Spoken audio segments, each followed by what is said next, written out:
Bahutanano déclaration d'amour, Jeanne Foucoutour, mon amour, bonjour chérie, Jawani Katiandri, oui je t'aime Agnès, Simanarianche,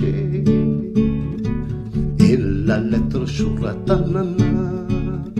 Silêncio cremba hutanana, déclaration d'amour, Jeanne Foucoutour, mon amour, mon amour.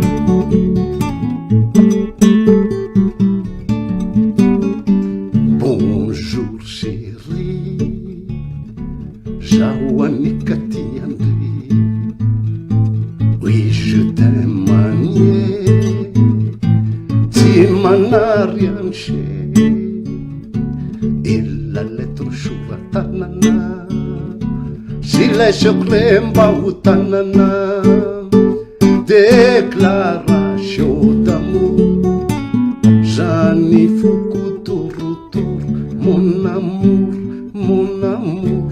de toujours de Chanati.